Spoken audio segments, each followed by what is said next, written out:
What are you self-sabotaging right now? I've been thinking a lot about self-sabotage lately, and I've come to realize that I am guilty of doing self-sabotage. Where are you self-sabotaging in your business right now? I am sure there is some area in your business right now that you are unconsciously self-sabotaging. I am guilty of this, and I have been probably from the very beginning of starting my business 10 years ago. Still, I've been able to make 18 million US dollars in my business despite all my self-sabotage. Self-sabotage doesn't mean that everything is bad in your business and that you're not successful. It means that there are areas in your business that you are neglecting, sometimes consciously, but often unconsciously, and that is hindering that you are even more successful in your business. Because not all of these things are something that take a lot of time or a lot of attention.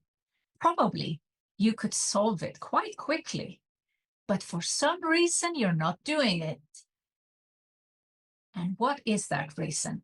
Self-sabotage means that for some reason, you and me and those who are doing it do not believe that they are worthy. It hits you quite hard that you think you're not worthy. And I must say, I'm like, what? Do I think that?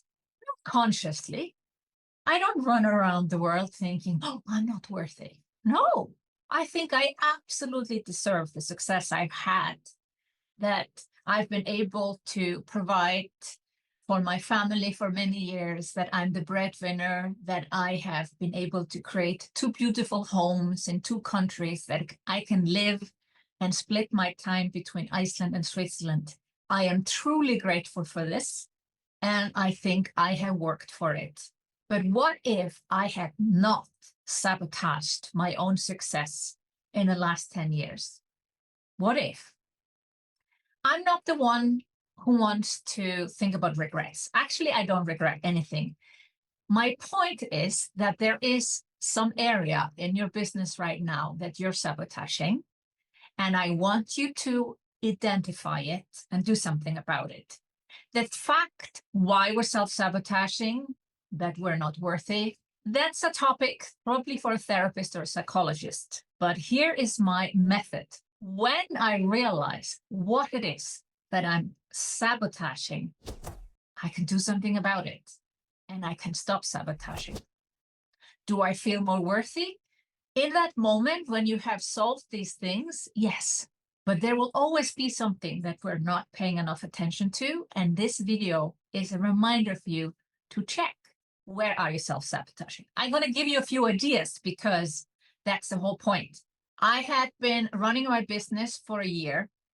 I started off sabotaging it. Now I see it very clearly. At that point, I didn't see it. And for many years, I didn't see the start of my business as self-sabotage. How did it manifest itself?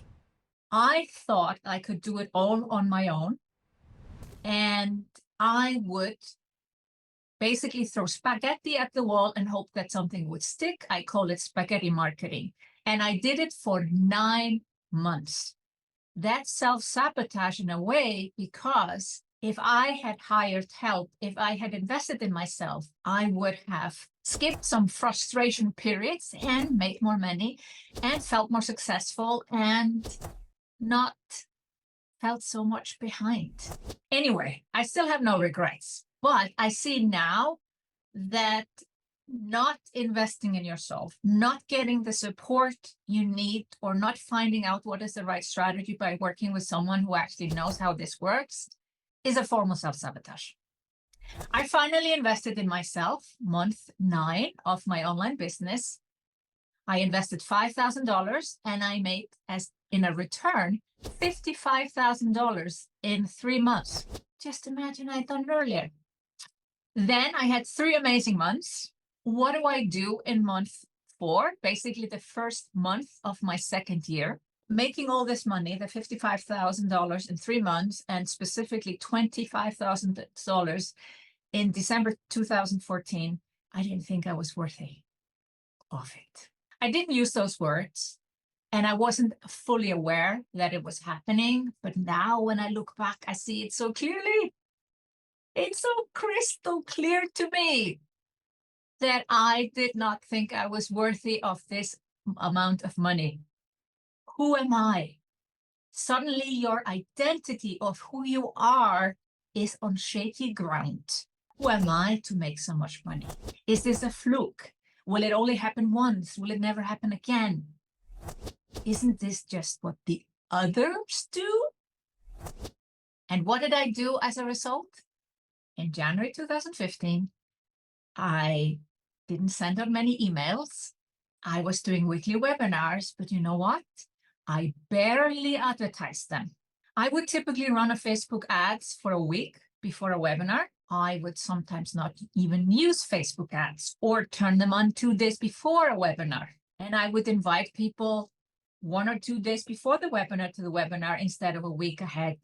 I had people who had reached out to me in December who wanted to work with me. Was I reaching out to these people in January? No, I wasn't. And I did not see it when it was happening that I was doing it. It was only when February came along and I logged into my accounting system and saw it, the number, $1,700 in a whole month. And the month before, $25,000. This is what self-sabotage looks like. It has direct result on your revenue and your profits, and therefore a direct result on how you can live your life. Luckily, I did check my books. Some people don't check their books for months and make it worse. Not checking your numbers is a form of self-sabotage. As a business owner, you should be on top of your numbers. At least once a month, you should be looking back on how last month was. That's minimum. If you want to be doing it even better, you look at it weekly or even daily. But at least once a month, you have to know your numbers. And you shouldn't know your numbers for January and March. You should know your numbers in beginning of February, what has happened in January.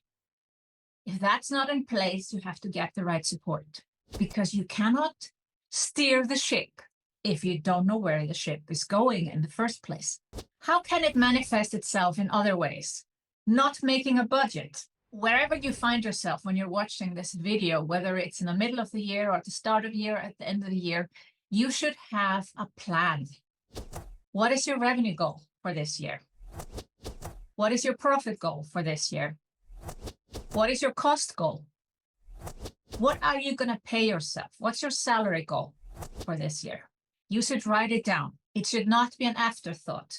The first year I made $1 million in revenue, I had the goal from January, and I was on the goal every month, only because I was constantly checking my numbers. And I can be totally honest with you that there have been years where I'm not so clear about my goal.